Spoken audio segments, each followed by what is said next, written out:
Male tennis players surveyed on LGBTQ attitudes. Environment. About 60 players on the men's professional tennis tour have taken part so far in an anonymous, online survey about LGBTQ issues that ATP CEO Massimo Calvelli calls part of a broader initiative to create an environment for players and staff that is inclusive, that is diverse, and that is very safe and welcoming. Statistically, it's a bit unusual that you don't have players on the ATP Tour that are openly gay. We thought, in today's world, this is an area that it's worth taking a proactive approach, and what better way to do that than trying to get a sense of where we are today, Calvelli said in a video interview with the Associated Press this week. Are there hurdles? Is there anything in terms of culture, behaviors, attitudes out there that sort of puts people in a position where they are not comfortable being open? A link to more than 30 questions was emailed to about 500 singles players and 250 doubles players in August, and the tour plans to close the survey at the end of September, ATP spokesman Mark Epps said. The tour also sought volunteers for one-on-one interviews. The survey was created after the ATP reached out to Pride Sports, a UK-based group whose website says it works to challenge homophobia, biphobia and transphobia in sport and improve access to sport for LGBT+ people. Pride Sports enlisted researchers at Monash University in Melbourne, Australia, to help develop the survey. We've never had a circumstance where a sport has approached us, said Eric Dennison, a behavioral science researcher at Monash.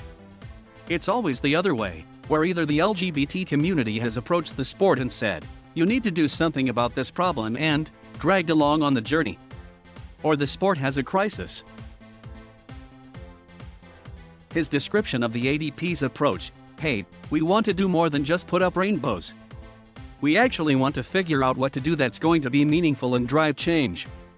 I don't think anyone's denying that homophobia is a problem in tennis, just like it is in any sport, Dennison said. It is rare for male athletes on U.S. pro teams to publicly come out while they are active.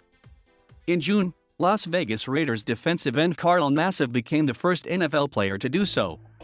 No active NHL player has, although a Nashville Predators prospect did in July. NBA player Jason Collins came out shortly after that league's season ended in 2013, then played the following year before retiring. Billy Beane came out after retiring as a baseball player. He now works for Major League Baseball as a VP and ambassador for inclusion. Dennison said the ATP survey itself can help alter the culture, because it leads players to consider subjects they otherwise might not. "I don't know how many straight guys wake up," he said, "and, while they're brushing their teeth, think, I wonder if gay people are alright in tennis." The ATP questionnaire includes links to research from the International Olympic Committee and the American Medical Society for Sports Medicine that, the survey says, found everyone's mental health and sport performance can be negatively impacted if a sport culture is not welcoming to gay and bisexual people. Survey excerpts: Are you gay, bisexual, unsure/other? If you identify as one of the above, it will be extremely valuable to learn about your experiences in more detail.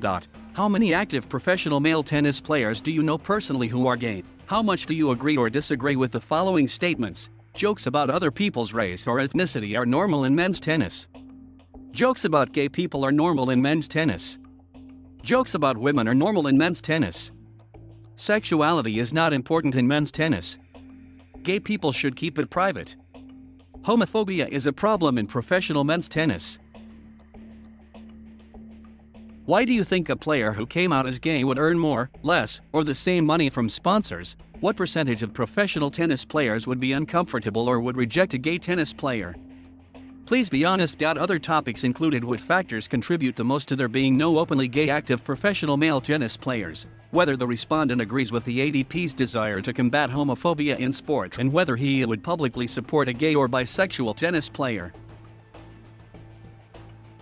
Once results are collected, Dennison said, Monash will pass along statistical analysis to Pride Sports, which will offer suggestions to the ATP for programs that could adopt. We need to be open-minded, the tour's Calvelli said.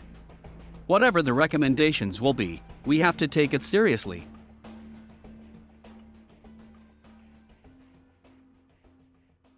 Thank you for watching.